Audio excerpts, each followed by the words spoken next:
Bismillahirrahmanirrahim. Assalamualaikum warahmatullahi wabarakatuh. Alhamdulillahilladzi faddala bani Adam bil ilmi wal amal ala jami'il alam. Wassalatu wassalamu ala Muhammadin sayyidil arabi wal ajam wa ala alihi wa ashabihi ya nabi'al ulumi wal hikam. Amma ba'du. Fajaizun fi haqqihi ma amkana ijadan i'daman karizqihil ghina. Pada kesempatan kali ini, mari anak-anak bersama-sama kita mempelajari bagian ketiga dari sifat-sifat Allah, yakni sifat jaiz Allah Subhanahu wa ta'ala. Mari kita pelajari bersama-sama. Capaian pembelajaran pada materi kali ini, peserta didik mampu menganalisis sifat wajib mustahil Allah Subhanahu wa ta'ala, nafsiyah, salbiyah, ma'ani dan maknawiyah, dan sifat jaiz Allah Subhanahu wa ta'ala. TP atau tujuan pembelajaran berkaitan dengan menganalisis sifat wajib mustahil Allah Subhanahu wa ta'ala, nafsiyah, salbiyah, ma'ani dan maknawiyah, serta sifat jaiz Allah Subhanahu wa ta'ala. Bagian pertama, pengertian sifat jaiz Allah. Apa itu anak-anak pengertian sifat jaiz Allah? Ada yang sudah tahu? Mari kita pahami. Sifat jaiz Allah adalah sifat yang boleh ada dan boleh tidak ada pada Allah. Allah bebas berkehendak dan tidak berkehendak sesuai kekuasaannya. Sifat jaiz dapat pula berarti sifat melekat dan tidak melekat pada Allah Subhanahu wa ta'ala. Semua berdasarkan kehendak Allah Subhanahu wa ta'ala. Jadi itu bebas atau hak prerogatif. Tidak ada yang bisa mendikte ataupun tidak ada yang bisa mengatur. Allah bebas berbuat apapun yang Allah kehendaki. Ada berapakah sifat wajib Allah itu? Ada yang tahu anak-anak? Sifat jaiz Allah hanya satu. Sebagai berikut. Fi'lu kulli mumkinin aw tarkuhu. Artinya, berbuat sesuatu yang mungkin terjadi atau tidak berbuat. Dalam konteks yang lain dikatakan wajaizun fi haqqihi ma amkana ijadan i'daman karizqihil ghina. Atau dalam konteks yang lain dikatakan wajaizun bi fadlihi wa adlihi tarkul likulli mumkinin kafi'alihi. Jadi Allah itu punya sifat jaiz satu, fi'lu kulli mumkinin aw tarkuhu, mengerjakan sesuatu yang mungkin atau meninggalkan sesuatu yang mungkin tersebut. Kemudian, apa bukti Allah bersifat jaiz? Nah, di sini kita ambil dalil naqli, dalil yang bersumber dari Al-Quran. Ada dua bukti Allah bersifat jaiz. Yang pertama, Quran surat Ali Imran ayat 26. Yang kedua, Quran surat Asy-Syura ayat 49. Nah, itu dua bukti di dalam Al-Quran yang menunjukkan bahwasanya Allah memiliki sifat jaiz. Dalil naqli yang pertama yang menunjukkan Allah memiliki sifat jaiz adalah Al-Quran surat Ali Imran ayat 26 yang berbunyi Qulillahumma malikal mulki tu'til mulka man tasha wa tanzi'ul mulka mimman tasha wa tu'izzu man tasha wa tudhillu man tasha biyadikal khair innaka ala kulli syai'in qadir. Yang artinya, katakanlah wahai Nabi Muhammad, wahai Allah, pemilik kekuasaan, Engkau berikan kekuasaan kepada siapapun yang Engkau kehendaki, dan Engkau cabut kekuasaan dari siapa yang Engkau kehendaki. Engkau muliakan siapa yang Engkau kehendaki, dan Engkau hinakan siapa yang Engkau kehendaki. Di tanganmulah segala kebajikan. Sesungguhnya Engkau Maha Kuasa atas segala sesuatu. Dalil nakli yang kedua, Al-Quran surat Asy-Syura ayat 49 yang berbunyi, Lillahi mulkus samawati wal ard, yakhluqu ma yasha, yahabu liman yasha'u inatha wa yahabu liman yasha'u dzukur. Yang artinya, milik Allah lah kerajaan langit dan bumi. Dia menciptakan apa yang Dia kehendaki, memberikan anak perempuan kepada siapa yang Dia kehendaki, memberikan anak laki-laki kepada siapa yang Dia kehendaki.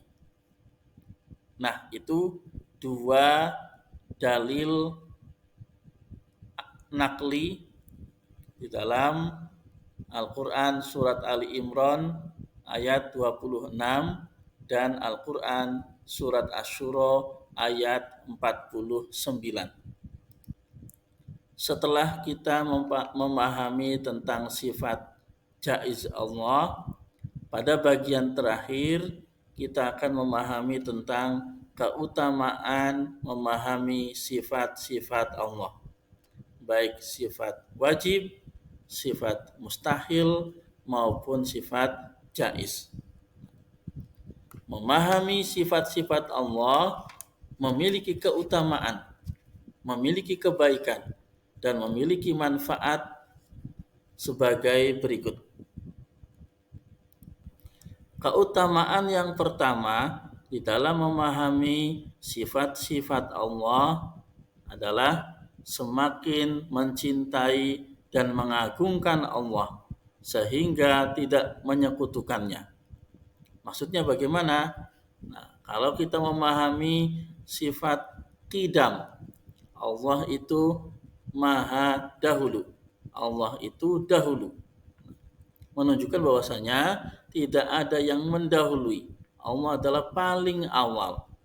Sehingga bisa kita logikakan, ketika Allah itu dahulu, maka tidak berkaitan dengan zaman dan waktu. Tidak berkaitan dengan zaman atau waktu, dan juga tidak berkaitan dengan tempat. Beda dengan makhluk hidup. Dahulunya makhluk hidup berkaitan dengan zaman, berkaitan dengan waktu, dan juga berkaitan dengan tempat. Nah, ini yang pertama. Nah, kalau kita memahami sifat baqa, Allah itu kekal. Kekalnya Allah, nah di sini tidak akan rusak, tidak akan binasa, tidak akan hancur. Itu namanya kekal, abadi. Beda dengan manusia atau makhluk hidup. Ada yang kekal, kekalnya tidak seperti Allah. Maksudnya seperti apa? Nah, gambarannya adalah ada manusia yang umurnya panjang. Umur panjang ini menunjukkan dia kekal. Kekal dibatasi oleh umur. Tapi Allah tidak dibatasi sama sekali dengan umur, dengan waktu. Nah, itu bedanya.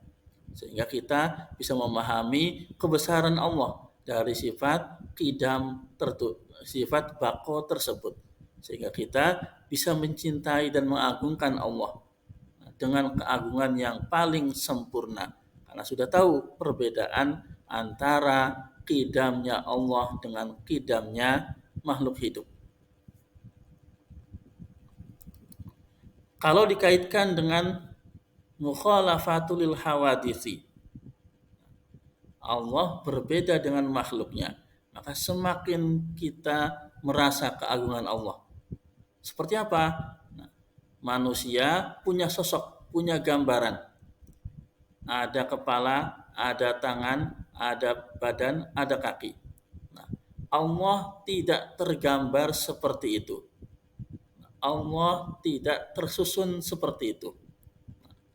Sehingga mukhalafah, berbeda, tidak sama dengan makhluknya, dengan ciptaannya. Maka kita akan selalu mengagungkan Allah. Karena Allah itu tidak bisa digambarkan dengan sosok manusia. Tidak bisa digambarkan dengan sosok makhluk hidup. Makanya mukhalafatul hawadisi.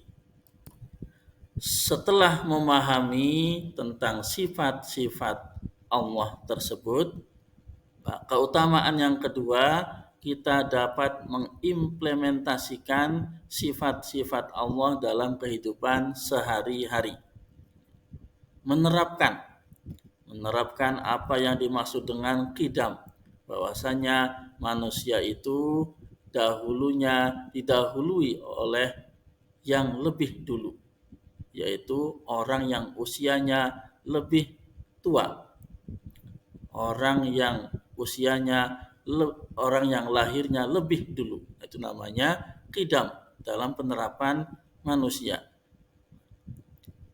Kemudian di dalam kekalan manusia itu dibatasi oleh usia, oleh umur, sehingga harus selalu mawas diri, harus selalu waspada. Apa yang kita miliki, apa yang kita lakukan harus introspeksi, harus dipahami. Sehingga usia semakin bertambah menandakan bahwasanya hidupnya tidak akan lama. Hikmah yang ketiga, berprasangka baik terhadap semua ketetapan Allah. Allah memberikan segala hal kepada manusia pasti yang terbaik. Pasti yang terbaik. Karena Allah memiliki sifat jaiz tadi. Sehingga apa yang Allah perbuat kepada makhluknya adalah sesuatu yang paling baik. Kita tidak bisa mengukur kebaikan Allah tersebut dengan hanya menggunakan akal pikiran semata. Tapi harus diukur dengan segala hal, tingkah laku, pengalaman yang telah kita alami. Sehingga kita bisa memahami bahwasanya apa yang Allah berikan kepada manusia, kepada kita semua adalah hal yang terbaik yang kita miliki, yang diberikan oleh Allah. Keutamaan yang keempat, memperkuat keimanan dengan memahami sifat-sifat Allah Subhanahu wa taala. Semakin kita mempelajari akidah, semakin tinggi kualitas keimanan kita. Semakin tinggi kualitas keimanan kita, semakin berbobot ibadah kita. Kenapa? Kita bisa pahami dari sifat wujud, Allah itu ada. Apa bukti adanya? Yaitu adanya alam semesta. Ini menunjukkan bahwasanya Allah ada. Sehingga kita meyakini ciptaan terjadinya alam semesta ini diciptakan oleh Allah. Manusia pun diciptakan oleh Allah dan seluruhnya diciptakan oleh Allah. Ketika semua hal ditentukan oleh Allah, maka kita akan melapangkan hati dan menenangkan jiwa. Hati kita tenang, hati kita tentram, jiwa kita tenang. Kenapa? Karena kita meyakini segala hal yang Allah tentukan adalah yang terbaik yang kita dapatkan. Keutamaan yang keenam, memotivasi diri untuk lebih bersabar, semangat dalam beribadah, dan jauh dari kemalasan beribadah. Apa maksudnya? Nah, kalau kita memahami sifat ilmu, nah, sifat ilmu di sini Allah Maha mengetahui. Mengetahuinya Allah itu tanpa adanya proses, tanpa menggunakan panca indera, baik mata, telinga, lidah, pokoknya semua hal yang berkaitan dengan panca indera itu tidak digunakan oleh Allah untuk mengetahui. Pengetahuannya Allah tidak diawali oleh hal yang tidak tahu. Nah, ini makanya kita termotivasi. Maksudnya apa? Nah, kita harus semangat untuk menjadi orang pandai dengan cara belajar. Nah, belajar di sini adalah proses. Proses membaca, proses menulis, proses memahami itu adalah bentuk dari proses untuk menjadi orang pandai. Nah, jadi pandainya manusia diawali oleh ketidaktahuan, kemudian lewat proses tadi baru kita pandai. Tapi kepandaian itu tidak mampu menandingi kepandaian Allah atau pengetahuan Allah.